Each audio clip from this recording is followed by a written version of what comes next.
Hi friends, evening டைமில் ஏதாவது snacks காரமாக பண்ணலான்னு பார்க்கும்போது அந்த உருளைக்கிழங்கு பார்த்தோம். சரி, ஓகே, உருளைக்கிழங்கு வச்சு ஏதாவது பண்ணலான்னு பார்க்கும்போது அவருக்கு என் ஹஸ்பண்ட் சொன்னார் வடை பாவு பண்ணலாம் அப்படின்னு.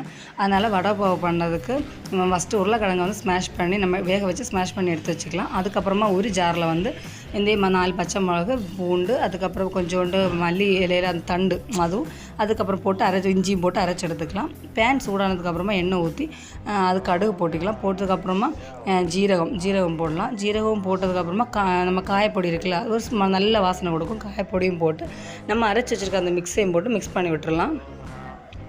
ஈஸியாக இருக்கும், செம்ம டேஸ்ட்டாக இருக்கும். கண்டிப்பாக இதை நீங்கள் எல்லாருமே ட்ரை பண்ணி பாருங்கள். இது எல்லாமே மிக்ஸ் பண்ணி பண்ணும்போதே நல்ல வாசனையாக கொடுத்துட்டே இருக்கும். கொஞ்சோண்டு மஞ்சத்தூளும் போட்டு நம்ம மிக்ஸ் பண்ணி விட்டுறலாம். அதுக்கப்புறமா நம்ம ஸ்மாஷ் பண்ணி வச்சுருக்க அந்த உருளைக்கிழங்கையும் போட்டு நம்ம மிக்ஸ் பண்ணி விட்டுறலாம். அப்புறமா இது இவ்வளோ ரெடி ஆகிடுச்சு. இந்த நமக்கு ஒரு ஸ்டஃப் ரெடி ஆகிடுச்சு. இதை கொஞ்சம் மாற்றி வச்சிடலாம். கொஞ்சம் மல்லி இலையும் போட்டு நல்லா மிக்ஸ் பண்ணி மாற்றி வச்சிடலாம். அதுக்கப்புறமா வந்து நம்ம இதுக்கு தேவையான மாவு ரெடி பண்ணலாம். ஃபஸ்ட்டு அதுக்கு கடலை மாவு நம்ம வந்து 2 கப் ஆஃப் கடலை மாவு எடுத்துருக்கோம். அதை இதில் போட்டுக்கலாம்.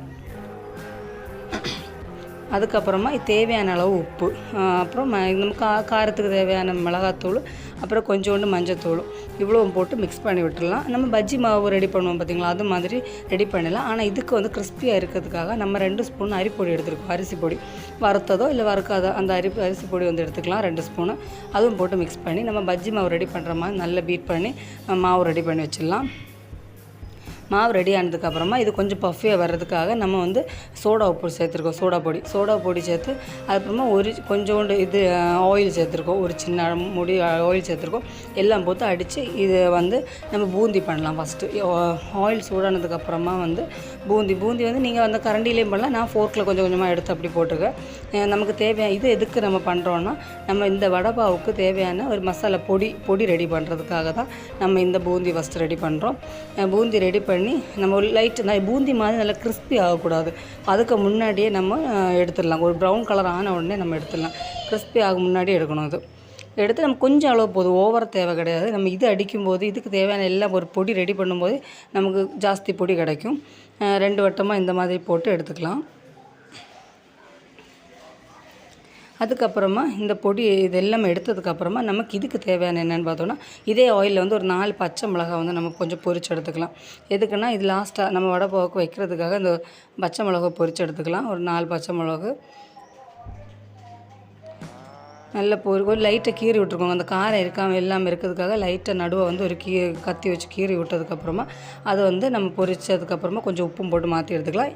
அதுக்கப்புறமா இது வந்து நம்ம அந்த பூந்தி கூட போடுறதுக்கு ஒரு 4-5 பல் பூண்டு, அதுக்கப்புறமா ஒரு கடலை, நம்ம கிரவுண்ட் நட்டு, அந்த கடலையுமே வந்து அது எண்ணெயில் போட்டு வறுத்து எடுத்துக்கலாம். கொஞ்சம் கலர் மாறினாலே போதுங்க, ஓவர் இதாக தேவை கிடையாது. கொஞ்சம் கலர் மாறி ஒரு ப்ரௌன் கலர் ஆகும்போது இந்த மாதிரி டைப்பில் எடுத்துக்கலாம்.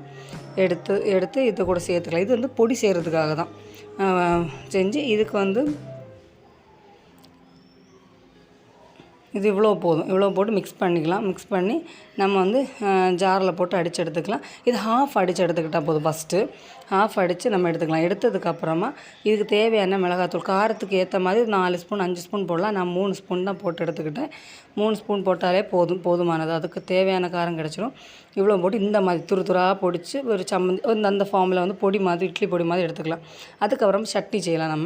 அதுக்கு நம்ம ஃபஸ்ட்டு மல்லி இலை ஒரு கையளவு எடுத்துக்கிறோம். ஒரு 4-5 பல் பூண்டு எடுத்துக்கிட்டோம். கொஞ்சம் தேவையான அளவு இஞ்சி, அதுக்கப்புறமா உப்பு.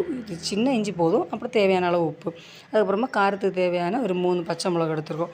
இவ்வளவும் போட்டு அதுக்கப்புறம் கொஞ்சம் ஒரு டேஸ்ட்டுக்காக ஒரு ஹாஃப் லெமன் புழிஞ்சு இதை அரைச்சி எடுத்துக்கலாம். நம்ம சட்னி ரெடி ஆகிடுச்சு. வடைப்பாவுக்கு தேவையான பொடியும் ரெடி ஆகிடுச்சு. நம்ம பேட்டர் நம்ம வந்து கடலை மாவு அடித்து வச்சுருந்த அந்த இதுவும் ரெடி ஆகிடுச்சு. நம்ம வந்து உருளைக்கிழங்கு வந்து வேக வச்சுருந்தோம்ல, அதை வந்து லைட்டாக பிடிச்சி ஒரு உருண்டை மாதிரி எடுத்து வச்சுருக்கோம். நமக்கு இவ்வளோ தான் தேவை. இவ்வளோ ரெடி பண்ணதுக்கப்புறமா நம்ம உருண்டை பிடிச்சி வச்சுருக்க அந்த இதை லைட்டாக இந்த மாதிரி ஷேப் எடுத்ததுக்கப்புறமா கடலை மாவில் முக்கி நம்ம எல்லாமே பொரிச்சு எடுத்துக்கலாம்.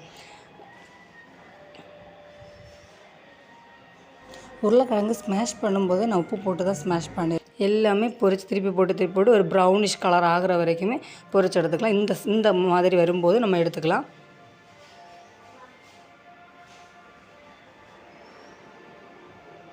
இது இவ்வளவும் பண்ணிட்டாலே நமக்கு இது ரெடி ஆயிடுச்சு. எல்லாமே ரெடி ஆயிடுச்சு. 2 பொடி ரெடி ஆயிடுச்சு. இந்த மாதிரி வறுத்து எடுத்துக்கலாம். இதுவுமே இப்போ ரெடி ஆயிடுச்சு.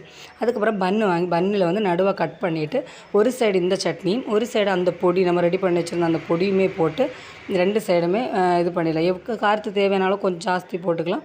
இவ்வளோ இந்த அளவு போதும். கொஞ்சம் எல்லாம் ஸ்ப்ரெட் பண்ணி விட்டதுக்கப்புறமா நம்ம அங்கே பொரிச்சு எடுத்து வச்சுருக்கோம்ல அந்த பன்னு அது வந்து நடுக்க வச்சுட்டு ஒரு பச்சை மிளகு ஏற்கனவே நம்ம எண்ணெய் ஆயிலில் போட்டு பொரிச்சு வச்சுருக்கோம்ல அதையுமே வச்சு எடுத்துக்கலாம். இதுதான் வடை பாவு ரெடி ஆகிடுச்சு. சூப்பர் டேஸ்ட்டாக இருக்குது. ஈவினிங் இந்த ஒன்று சாப்பிட்டாலே போதும், பசிக்காது. அவ்வளோ டேஸ்ட்டாக இருக்கும். கண்டிப்பாக ட்ரை பண்ணுங்கள். Bye friends.